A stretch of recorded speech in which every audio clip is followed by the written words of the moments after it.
दोस्तों नमस्कार। मकर राशि वाले मेरे मित्रों, आप सभी का ज्योतिष के आज के इस अद्भुत कार्यक्रम में बहुत बहुत स्वागत है। हृदय से अभिनंदन है। दोस्तों, आज के इस वीडियो में हम आपको कुछ ऐसी बात बताने जा रहे हैं जिसे यदि आपने समझ लिया, पहली बात तो यह है कि ये बातें आपके लिए पहली बार होंगी जिन्हें आप सुनेंगे, और इन बातों को सुनकर निश्चित तौर पर आप आश्चर्यचकित रह जाएंगे और आपको एक नई दिशा प्राप्त होगी। दूसरी बात यह है कि इन बातों को यदि आपने समझ लिया तो आपके जीवन में जो परेशानियां हैं, जो तकलीफें हैं, इन सब परेशानियों का समाधान आप स्वयं ही निकाल पाएंगे और आप समझ जाएंगे कि आखिर क्या कारण है जो आपके जीवन में इतनी परेशानियां हैं, इतने कष्ट हैं। अब इस बीच हम आपको बता दें कि कुछ ऐसी बातें भी हम आपको बताएंगे जो कि केवल आपके व्यक्तित्व के बारे में है, खुद के बारे में है और बेहद ही गुप्त हैं। तो इन बातों के बारे में आप किसी से चर्चा ना करें। दूसरा यह है कि आप वीडियो को बिल्कुल अकेले में, एकांत में, ठंडे दिमाग से देखें तो आपको ज्यादा समझ में आएगा। यदि आपने किसी काम को करते करते इस वीडियो को देखा तो आपको कुछ भी अच्छी तरह से समझ में नहीं आएगा और आप सही ज्ञान नहीं ले पाएंगे, तो फिर आपका जीवन कैसे बदलेगा दोस्तों। जी हाँ दोस्तों, तो बस आपको ठंडे दिमाग के साथ इस वीडियो को पूरा देखना है और हर बात जो इसमें हम बता रहे हैं उसे समझने का प्रयास करना है। हम आगे आपको बताने जा रहे हैं कि आप तो भगवान की पूजा पाठ करते हैं, सच्चे मन से उन्हें याद करते हैं, अपनी तकलीफें उन्हें बताते हैं, लेकिन भगवान आपके बारे में क्या सोचते हैं। और जब भगवान आपके बारे में सोचते हैं तो आपको कैसे पता चलेगा कि भगवान आपके बारे में क्या सोच रहे हैं और अब आपको इसके अनुसार अपने जीवन में क्या बदलाव लेकर आने हैं। आखिर भगवान की भाषा क्या होती है, आप कैसे भगवान से बात कर सकते हैं, बड़ा ही गहरा विषय है जो आज के इस वीडियो में हम आपको बताने जा रहे हैं।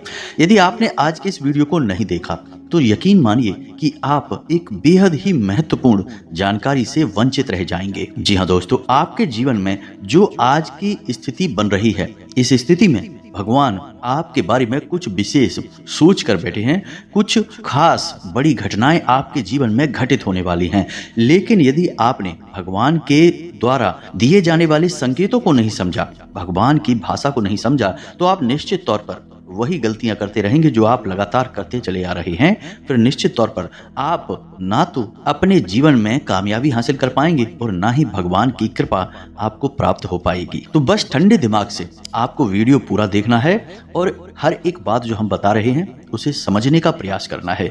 तो चलिए दोस्तों, बिना समय गवाए आज के इस वीडियो को प्रारंभ करते हैं और बताते हैं कि क्या फैसला है जो भगवान ने आपके लिए लिया है और आपको इस फैसले के अनुसार अपने जीवन में कौन से जरूरी बदलाव लेकर आने चाहिए। अब शर्त यहाँ पर यह रहेगी कि आपके अंदर यदि धैर्य की हिम्मत है, यानी कि समय देने का साहस है, तभी आप इस वीडियो को देखें, जल्दबाजी में बिल्कुल भी ना देखें।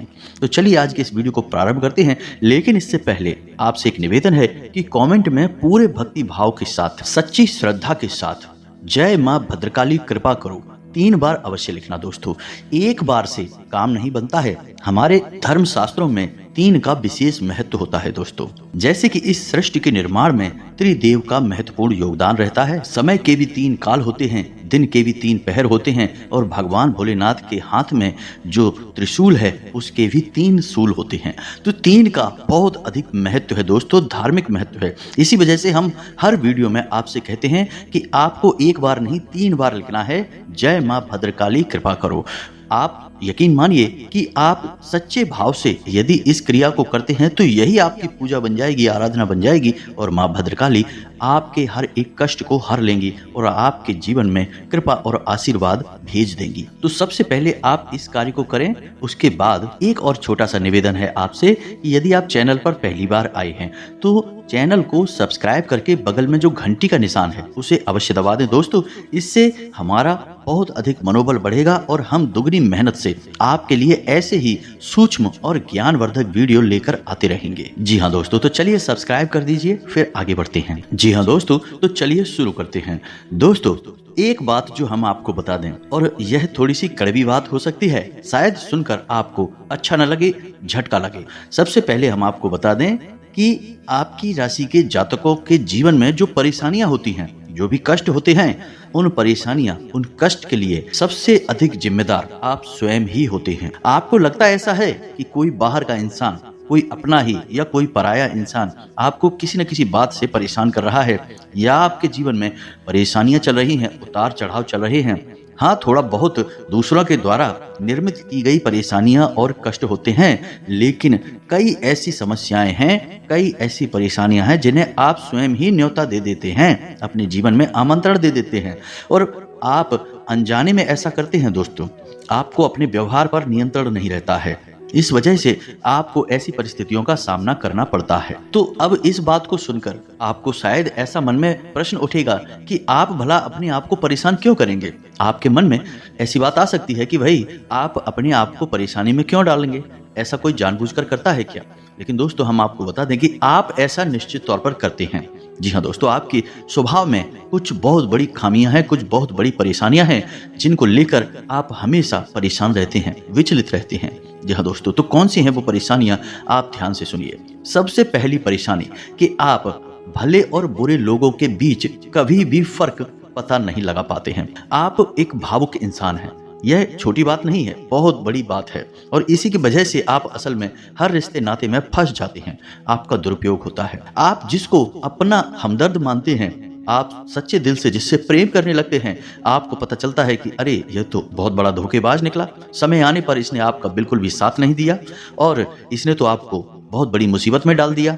आपका दुरुपयोग किया, आपसे रुपए मांग लिए, आपकी मदद मांग ली, बाद में जब आपको जरूरत पड़ी तो आपके लिए बिल्कुल भी नहीं आया। तो जब आपको ऐसा पता लगता है तो फिर आप दुखी हो जाते हैं, परेशान हो जाते हैं, फिर सोचते रहते हैं उसी इंसान के बारे में और आपको लगता है कि इस इंसान ने आपको बहुत कष्ट पहुंचाया। ठीक ऐसा ही दोस्तों उन लोगों के साथ भी होता है जिन्हें आप अपना शत्रु मानते हैं। इसका उल्टा भी होता है, जिन्हें आप अपना शत्रु मानते हैं लेकिन वो असल में आपके हमदर्द हैं, लेकिन आपको उनकी बातें अच्छी नहीं लगती हैं, आपको उनसे चिढ़ होती है, उनकी कही हुई हर एक बात आपको चुभने लगती है, लेकिन असल में होता उल्टा है। वे आपके हमदर्द हैं। हो सकता है कि वे आपकी थोड़ी बहुत आलोचना करते हैं, आपके कार्यों में कमियां निकालते हैं, लेकिन वे आपको देख रहे हैं, आप पर नजर रख रहे हैं, आपकी चिंता करते हैं। तो आपके अंदर जो कमियां हैं उन कमियों को बताते हैं तो आप चिढ़ जाते हैं और आप उनसे दुश्मनी मोल ले लेते हैं। तो अपने जो आपके हैं सच्चे वाले, उन्हें तो आप कभी पहचान नहीं पाते हैं, और जो नकली वाले अपने हैं जो कि मगरमच्छ के आंसू बहाते हैं, ढोंग करते हैं, नकाब लगाकर आपके आसपास घूमते रहते हैं, ऐसे लोगों को आप अपना समझते हैं और फिर आप परेशान होते हैं। इधर भी आपको परेशानी मिलती है और उधर भी आपको परेशानी मिलती है। तो ऐसी स्थिति में आप खुद अपनी परेशानियों के जिम्मेदार हुए या नहीं हुए, आप स्वयं विचार करिए दोस्तों। बात बहुत सामान्य तौर पर हमने कही है लेकिन बहुत बड़ी है दोस्तों। यदि आप सच्चे इंसान को पहचानना सीख जाएं तो आपके जीवन से आधी से ज्यादा परेशानियां दूर हो जाएं। आपका दिल कभी नहीं टूटेगा, आप दुखी कभी नहीं होंगे। और आपके अंदर एक खूबी है कि यदि आप दुखी हैं तो आपका फिर किसी भी काम में मन नहीं लगता है और आप उतनी अच्छी तरह से कोई भी कार्य नहीं कर पाते हैं। आपके निर्णय उतने मजबूत नहीं होते हैं। हमेशा आपका ऊर्जा का स्तर गिरा हुआ रहता है और आपके अंदर नकारात्मकता घर करने लगती है। फिर आपको हर बात बुरी लगने लगती है, जीवन भी बुरा लगने लगता है। तो थोड़ा आपको इस पर कार्य करना है। तो आप कैसे पहचानेंगे? तो दोस्तों, आपके अंदर एक छोटी सी कमी और भी है कि जब कोई इंसान आपकी बात काटने लगता है, आपका विरोध करने लगता है, तो अचानक से आपको क्रोध आने लगता है। और जब आपके मन में क्रोध उत्पन्न होता है दोस्तों, तो आपका जो बौद्धिक बल है वह कमजोर पड़ जाता है, यानी आपकी विचार करने की क्षमता कमजोर पड़ जाती है। फिर आप भावना में बहकर जवाब देने लगते हैं और आप सही आकलन नहीं कर पाते हैं कि यह इंसान ऐसी बात क्यों कह रहा है, आपकी बात काट क्यों रहा है, आप में कमी निकाल क्यों रहा है। तो ऐसे में आपको अपने स्वभाव पर नियंत्रण करना है। जब कोई आपकी बात काट रहा है तो आपको क्रोधित नहीं होना है, रुक जाना है, ठंडे दिमाग से विचार करना है और उसके द्वारा कही गई बात को पूरी तरह से समझने का प्रयास करना है कि आखिर इसने ऐसी बात क्यों कही है। अगर आप यह करेंगे तो आप यकीन मानिए कि आप जिन्हें अपना शत्रु समझ रहे हैं, ऐसा समझते हैं कि ये आपके विरोधी हैं, हमेशा आपके अंदर कमियां निकालते हैं, कुतर्क करते हैं, असल में उनके ही अंदर आपको अपने हमदर्द मिल जाएंगे। जी हाँ दोस्तों, यानी आपके शत्रुओं के अंदर आपको अपने मित्र मिल जाएंगे, अपने प्रेमी मिल जाएंगे। और ठीक इसका उल्टा भी है दोस्तों, जो लोग आपकी हर वक्त हाँ में हाँ मिलाते रहते हैं, आपकी चमचागिरी करते हैं, झूठी तारीफें करते हैं, आप वहां पर भी पिघल जाते हैं, भावुक हो जाते हैं और उनकी बातों में आ जाते हैं, उनकी हर बात को सत्य समझने लगते हैं। वहां पर भी आपको अपने ऊपर नियंत्रण रखना है, भावनाओं में नहीं बहना है। और जब वो आपसे कोई बात कह रहा है, आपकी तारीफ कर रहा है, और आपको विचार करना है। आप खुद इतने बुद्धिमान हैं कि आसानी से पता लगा लेंगे कि इस इंसान ने आपकी यहाँ पर झूठी तारीफ की है। वहीं उसकी पोल खुल जाएगी और आप समझ जाएंगे कि यह एक धोखेबाज इंसान है। ये स्वार्थ सिद्ध करने के लिए आपसे जुड़ा हुआ है, तभी आपकी अनाप शनाप तारीफें कर रहा है और आपसे अपना मतलब सीधा करना चाहता है। ये 2 काम यदि आप करने लगेंगे, आप निश्चित तौर पर अपने 50% से ज़्यादा यानी आधी से ज़्यादा अपनी तकलीफों को अपने हाथों से दूर कर पाएंगे। दोस्तों, हम गारंटी देते हैं। बस यहाँ पर आपको सबसे बड़ा कार्य यही करना है कि कोई आपसे कुछ भी कहे, आपको तुरंत उसका जवाब नहीं देना है, तुरंत अपने मन में कोई विचार नहीं लाना है। थोड़ा रुक जाना है, फिर उसके बाद सोचना है कि ऐसा इसने क्यों कहा, ऐसा इसने क्यों किया, कारण क्या था। जब आप विचार करेंगे तो आपको सारी बातें स्पष्ट तौर पर समझ में आ जाएंगी। इसी के साथ साथ दोस्तों, आपको हम बता दें कि आपके अंदर एक और बहुत बड़ी कमी है।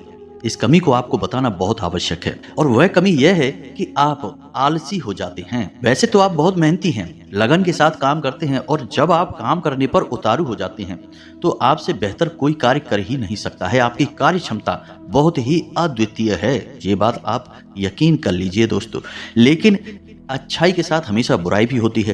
तो जहां आप एक बेहतरीन कार्यकर्ता हैं, वहीं आपके अंदर एक खामी यह है कि यदि आप आलस करने पर आ जाएं, कार्य को टालने पर आ जाएं, तो आप काम को इतना ज़्यादा टाल देते हैं, इतना ज़्यादा आलस दिखाते हैं कि फिर आप ऐन समय पर कार्य करने के लिए खड़े होते हैं, तब तक बहुत देर हो जाती है और आप कार्य में पिछड़ जाते हैं। आप याद करके देखिए दोस्तों, हमारे कहने से कि आपने कई बार कार्य को इतना टाला कि अंत में जाके आप उस कार्य को सही समय पर कर ही नहीं पाए और वहां पर आपको असफलता मिल गई। कई जरूरी से जरूरी कार्यों को भी आप टालने लगते हैं, आलसी हो जाते हैं। बहुत बड़ी कमी है दोस्तों। आपको यहाँ पर भी विचारशील बनना है, समझना है अपने जीवन में कि कौन से कार्य जरूरी हैं, उन्हें सबसे पहले करना है, उनमें भूल कर भी आलस नहीं करना है, और जो कम जरूरी कार्य हैं उनमें आप आलस कर भी सकते हैं। दोस्तों, विचारशील बनेंगे तो ही आप इस कमी से दूर हो पाएंगे। कोई आपको नहीं बताएगा ये बात, हम बता रहे हैं, क्योंकि कोई भी सीधे तौर पर आपसे दुश्मनी नहीं लेना चाहता है, क्योंकि आपका क्रोध, आपका गुस्सा बहुत खतरनाक है। जी हाँ दोस्तों, और आपकी यह बहुत बड़ी कमी है कि आप सीधे तौर पर अपनी आलोचना सहन नहीं कर पाते हैं, इसलिए लोग आपको सत्य बताने से भी कटने लगते हैं। तो एक ये जरूरी काम है, इसको भी आपको करना है। अब सुनिए एक सबसे महत्वपूर्ण बात कि दोस्तों, आपके अंदर एक, वैसे अच्छी बात है, यह बुरी बात नहीं है, लेकिन इसमें कहीं ना कहीं आपके जीवन में नकारात्मकता शामिल हो जाती है। तो ध्यान से सुनिए कि आपकी एक बड़ी आदत क्या है, कि आपके अंदर छल कपट की भावना नहीं है। आप झूठ को सहन नहीं कर पाते हैं और अपनी बात सीधे तौर पर लोगों के सामने रख देते हैं, यानी सत्य का साथ देते हैं और सीधे तौर पर अपनी बात लोगों के सामने रख देते हैं। अब इससे होता यह है कि लोग आपसे बहस करने पर उतारू हो जाते हैं और आपकी सही बात का भी गलत मतलब निकालने लगते हैं, क्योंकि आप इतने सीधे तौर पर बात बोलते हैं। घुमाने फिराने की आपकी आदत नहीं है, सीधे सीधे आप बात बोल देते हैं, फिर चाहे किसी को बुरी लगे या अच्छी लगे। तो ऐसे में कई बार ऐसा होता है कि आप बहसबाजी को आमंत्रण दे देते हैं, लोगों के साथ बहस में पड़ जाते हैं, और वह बहस कई बार इतनी बढ़ जाती है कि आपके रिश्तों में भी खटास आ जाती है और आपके जीवन में भी नकारात्मकता आ जाती है। कभी कभी तो बहस इस हद तक चली जाती है कि वह झगड़े का रूप भी ले लेती है। तो यहाँ पर आपको थोड़ा सा चतुराई से काम लेना सीखना होगा। ज्यादा सीधेपन से भी काम नहीं चलता है, और आपके मन में सत्यता है, आप उसे बनाकर रखिए, लेकिन दुनिया में उस सत्यता का प्रदर्शन करने की कोई आवश्यकता नहीं है। आपको किसी से बहस नहीं करनी है। कोई झूठ बोल रहा है, गलत काम कर रहा है, उसे करने दो, आपको इससे कोई मतलब नहीं है दोस्तों। आप यदि उसे सुधारने में लग जाएंगे तो वह सुधरेगा तो नहीं, लेकिन आपके साथ बहस करेगा, झगड़ा करेगा, और आपका भी जीवन, समय और दिमाग सब खराब कर देगा। तो यहाँ पर आपको थोड़ा सा सतर्क रहना है, और कब लोगों से बातें करते करते, चर्चा करते करते बीच में से हट जाना है, यह आपको समझना होगा। याद रखिए दोस्तों कि जंगल में सबसे पहले वही पेड़ काटे जाते हैं जो एकदम सीधे होते हैं। तो थोड़ा सा झुकाव भी जीवन में आवश्यक है, थोड़े से टेढ़े मेढ़े भी बन जाइए दोस्तों। ये समय की मांग है, दूसरों को हानि पहुंचाने के लिए नहीं, अपनी रक्षा करने के लिए। दोस्तों, यकीन मानिए, भगवान श्री कृष्ण ने भी तो मानव को यही संदेश दिया है कि जब काम सीधे तौर पर ना बने तो थोड़ा सा चतुराई का साथ देना चाहिए, चतुर बन जाना चाहिए। तो ये सारी बातें थी कि आपको कहां कहां सुधार की आवश्यकता है। वैसे तो और भी बहुत सारी बातें हैं दोस्तों, लेकिन उन सबको करने लगे तो वीडियो बहुत लंबा हो जाएगा। तो जो जरूरी बातें थी वो हमने आपको बता दी हैं, आप इन पर कार्य करिए, निश्चित तौर पर बदलाव आएंगे। अब हम आपको बता दें कि आपकी राशि चक्र की एकमात्र ऐसी राशि है जो भगवान की बहुत अधिक प्रिय होती है। जी हाँ दोस्तों, हम अपने पिछले कई वीडियो में भी इस विषय पर आपको बता चुके हैं, संकेत दे चुके हैं, लेकिन अब हम आपको बताने जा रहे हैं कि वे कौन से संकेत होते हैं, मुख्य संकेत होते हैं, जिनसे आपको यह पता लग जाएगा कि भगवान आपको बहुत अधिक प्रेम करते हैं, आपकी बात सुनते हैं और आपको भगवान की शरण में जाना चाहिए, तभी आपका उद्धार होगा। अब यहाँ पर गौर करने वाली बात यह है कि कुछ लोगों के मन में यह भी प्रश्न उठ सकता है कि किस भगवान की शरण में चले जाएं। तो हम आपको बता दें कि आप किसी भी भगवान की शरण में जाएं जो आपके आराध्य हैं, उनकी शरण में जाएं, आपका काम बन जाएगा, आपकी जिंदगी बदल जाएगी। अब भगवान सब एक ही हैं, सभी शक्ति के स्वरूप हैं, बस उनके नाम और रूप अलग अलग हैं, लेकिन वो सब अंत में एक ही हैं। तो आप अपने मन में बिल्कुल भी शंका ना लाएं कि हम हनुमान जी की पूजा करें, भगवान भोलेनाथ की, कृष्ण जी की पूजा करें, राम जी की पूजा करें या फिर माता की पूजा करें। बिल्कुल भी कोई संकोच न लाएं। आपके मन में जिसके लिए भी भाव उत्पन्न होते हैं, भावनाएं होती हैं, आप उनकी सच्चे मन से पूजा आराधना शुरू करें और आप देखेंगे चमत्कार होंगे।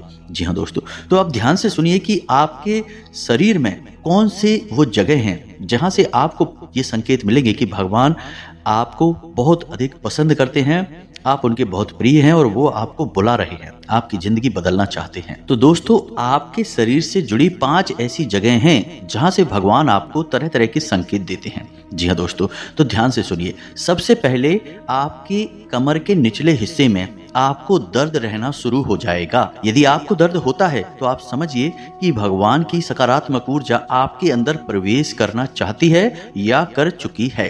अब यहाँ पर दर्द क्यों होगा दोस्तों? तो आप समझिए कि इंसान के शरीर का सबसे निचला चक्र मूलाधार इसी स्थान पर होता है और यह मूलाधार जो चक्र है यह आपको भौतिकवादी बनाता है। जी हाँ दोस्तों, यानी कि सुख सुविधाएं और ऐश्वर्य को भोगने के लिए प्रेरित करता है। तो ऐसे में जब ईश्वर की शुद्ध सकारात्मक निर्गुण ऊर्जा आपके अंदर प्रवेश करती है तो सबसे पहले आपको यहीं पर पीड़ा होनी शुरू हो जाती है। यहीं पर आपको हल्का हल्का सा दर्द रहना शुरू हो जाएगा, कभी कभी तेज होगा, कभी कम होगा और कभी गायब भी हो जाएगा। अब जब दर्द आपको होगा तो आप दवाई भी ले लेंगे, तब भी आपको राहत नहीं मिलेगी, एक बेचैनी सी रहेगी। तो आप समझिए कि यदि यहाँ पर आपको दर्द होता है तो आप समझ जाइए कि भगवान आपको बुला रहे हैं, आपको बहुत प्रेम करते हैं। अब कुछ लोगों के मन में यह प्रश्न आएगा कि कोई बीमारी होगी तो दोस्तों आप चेकअप कराएंगे, डॉक्टर के पास जाएंगे, बीमारी कोई भी नहीं निकलेगी, लेकिन दर्द लगातार बना रहेगा। जी हाँ दोस्तों, यह प्रमाण होगा। दूसरा स्थान है आपके माथे पर, आपकी भौं के बीचों बीच। जी हाँ दोस्तों, जिसे हम आज्ञा चक्र कहते हैं। अब आज्ञा चक्र जैसा कि इसका नाम है कि आज्ञा दी जाएगी आपको, तो आज्ञा से संबंधित जो भी क्रियाएं हैं वे क्रियाएं इसी चक्र से नियंत्रित होती हैं। अब जब आप स्वयं को आज्ञा दे रहे हैं कि आज मैं ये काम करूंगा, आज मैं यहाँ जाऊंगा, वहां जाऊंगा, इसी बीच ईश्वर की शुद्ध सकारात्मक ऊर्जा आपके शरीर में प्रवेश कर जाती है और वह आपसे कुछ और करवाना चाहती है, पूजा पाठ कराना चाहती है, ईश्वर का नाम लेना चाहती है, लेकिन आप उसकी सुन नहीं रहे हैं। तो ऐसे में क्या है, एक खिंचाव उत्पन्न होता है। आप भौतिकवादी हैं और आध्यात्म आपको खींच रहा है, ईश्वर आपको खींच रहे हैं। तो यही खिंचाव आपको अपने माथे पर महसूस होगा, हल्की हल्की झंझनाहट होगी, खिंचाव सा होगा और थोड़ी सी हल्की हल्की खुजली भी होगी, दर्द भी रह सकता है। यदि ये संकेत है आपको तो समझ जाइए कि ईश्वर आपसे प्रेम करते हैं। अब आपको तैयार हो जाना है, भक्ति में लीन हो जाना है। कार्यों को करते करते भी इस तरह करें कि आप ईश्वर की भक्ति कर रहे हैं, यानी ईश्वर का नाम लेते लेते कार्य को करें। अब तीसरा स्थान है दोस्तों आपकी वाणी। जी हाँ दोस्तों, आप देखेंगे कि अचानक से कुछ ऐसा होने लगा है कि आपके द्वारा बोली गई बातें सच होने लगी हैं। हर बात तो नहीं होगी, लेकिन कई बातें ऐसी होंगी जो आपने यूं ही बोल दी और वो बात सच हो जाएगी। यदि ऐसा हो रहा है तब भी आप सतर्क हो जाइए। चौथा स्थान है आपके विचार। अब आपने किसी के बारे में कुछ बोला नहीं, बस मन में सोच ही लिया और वह घटना भी यदि घट जाए, ऐसा भी हर बार नहीं होगा, अक्सर कई बार होगा, लेकिन स्पष्ट तौर पर नहीं होगा। आपके मन में बस जरा सा विचार आएगा और वह विचार सत्य हो जाएगा। जी हाँ दोस्तों, यह भी एक बहुत बड़ा संकेत है। और आखिरी संकेत है आपके सपने। आपके मन में जो भी विचार चल रहे हैं, आपके मन में कोई उलझन है तो उन विचारों का, उन उलझनों से संबंधित कोई समाधान आपको सपनों के माध्यम से मिल जाएगा। जी हाँ दोस्तों, जैसे आप कुछ ऐसी परेशानी में उलझे हुए हैं कि आपको कुछ समझ में नहीं आ रहा है, आप ईश्वर का नाम लेके सोएंगे कि प्रभु हमें इस परेशानी से बाहर निकालिए, और सपने के माध्यम से आपको कुछ ना कुछ ऐसा संकेत मिलेगा जिससे आपको समाधान मिल जाएगा। या फिर सपने के माध्यम से कई ऐसी भविष्य की घटनाएं आपको आभास करा देंगी जो होने वाली हैं, और आपको पहले ही उनका पूर्वाभास होने लगेगा। ईश्वर से जुड़े हुए संकेत भी आपको मिल सकते हैं। आप जिनको पूजा पाठ करते हैं, जो आपके आराध्य हैं, उनसे जुड़े हुए भी कुछ संकेत आपको मिल सकते हैं। यदि ऐसा कुछ हो रहा है तो आप समझ जाइए कि यह बहुत अच्छा समय है जब आप ईश्वर से जुड़ेंगे। तो बस इन संकेतों को आप पहचानिए। आपको इनमें से कुछ संकेत समझ में यदि आ जाते हैं तो आप समझ जाइए कि अब समय आ चुका है जब आपको ईश्वर में लीन होना है, धार्मिक होना है। पूरी तरह से नकारात्मक चीजों को त्याग दीजिए। किसी भी प्रकार का व्यसन आपके जीवन में है, जुआ, शराब आदि कोई आपको आदत लगी हुई है, उसे त्याग दीजिए दोस्तों। अब समय आ गया है कि अब आपको बड़ा कदम उठाना है, ईश्वर से जुड़ना है। जी हाँ दोस्तों, ईश्वर खुद आपको बुला रहे हैं। यदि आज आपने यह कदम नहीं उठाया तो फिर कभी मौका नहीं मिलेगा, कभी आपकी सदगति नहीं होगी। तो अब आपको करना क्या है? कुछ लोग ऐसे में यह प्रश्न भी करेंगे, यानी उनके मन में यह सवाल भी उठेगा कि हम तो कामकाज में उलझे रहते हैं दिन भर, तो अब ईश्वर की आराधना कब करें, ईश्वर की कब पूजा पाठ करें, मंदिर में कब जाएं? तो दोस्तों हम आपको बता दें कि पूजा पाठ करने के लिए यदि आपके पास समय है तो आप करिए, जितना समय है उतना करिए। मंदिर जाने का समय है तो जाइए, सर्वोत्तम है।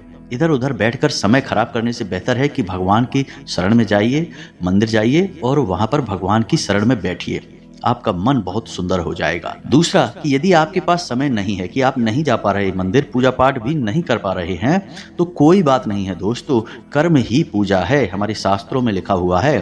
तो आप कर्म को ही पूजा समझकर करिए। जी हाँ दोस्तों, आपके जो भी आराध्य हैं, मानकर चलिए कि हनुमान जी आपके आराध्य हैं, तो आप जो भी कार्य करते हैं उस कार्य को हनुमान जी की पूजा मानकर करिए। जी हाँ दोस्तों, आप अपने मन में विचार करिए कि आप ऑफिस जा रहे हैं तो घर से बाहर निकलने से पहले हनुमान जी को याद करते हुए हनुमान जी से कहना है कि प्रभु आज का कार्य हम आपकी पूजा के तौर पर करेंगे और आपको समर्पित करेंगे। जी हाँ दोस्तों, और बिल्कुल उतनी ही शुद्धता के साथ करेंगे जैसे कि मंदिर में हम आपकी पूजा करते हैं। कोई भी कार्य आप करिए, अपने दिन भर के सारे कार्य करिए, ईश्वर को समर्पित करिए, उसकी पूजा मानकर करिए।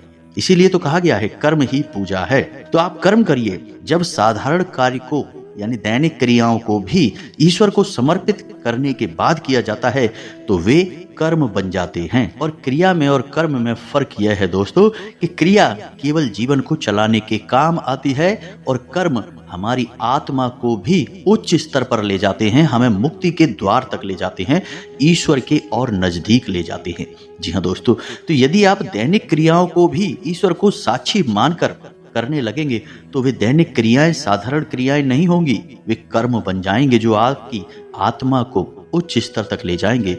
ईश्वर से जुड़ जाओगे आप। अब इसमें भी यदि आपको एक कदम और आगे जाना है तो फिर आपके कार्यों का जो नतीजा निकल रहा है उस नतीजे को आप ईश्वर का प्रसाद मानकर ग्रहण कर लीजिए। आपको बिल्कुल भी दुखी होने की जरूरत नहीं है। आपने सच्चे मन से बहुत मेहनत से कोई कार्य किया, भगवान को साक्षी मानकर किया कि प्रभु आपकी पूजा कर रहे हैं और आपको उसका अच्छा नतीजा नहीं मिला, मन के अनुसार आपको सफलता नहीं मिली, आपने जैसा सोचा था वैसा नहीं हुआ, तो आप उसे ग्रहण करिए ईश्वर का प्रसाद मानकर। जी हाँ दोस्तों, आप कहिए कि हे हनुमान जी, हमने आपकी पूजा की है, अब आपको जो देना है वो आप दे दीजिए। आपको अच्छा देना है तो ठीक है, बुरा देना है तो ठीक है, हम प्रसाद समझकर उसे ग्रहण कर लेंगे। तो जब आप कार्य के परिणाम को प्रसाद समझकर ग्रहण कर लेंगे और कार्य को कर्म समझकर करेंगे तो दोस्तों हम आपसे कहते हैं कि आपका हर एक कर्म सिद्ध हो जाएगा। आप स्वयं भी एक सिद्ध पुरुष बन जाएंगे और आप मिट्टी को भी हाथ लगा देंगे तो वह सोना बन जाएगी। जिस इंसान के साथ स्वयं भगवान चल रहे हों उसका क्या कोई बाल भी बांका कर सकता है?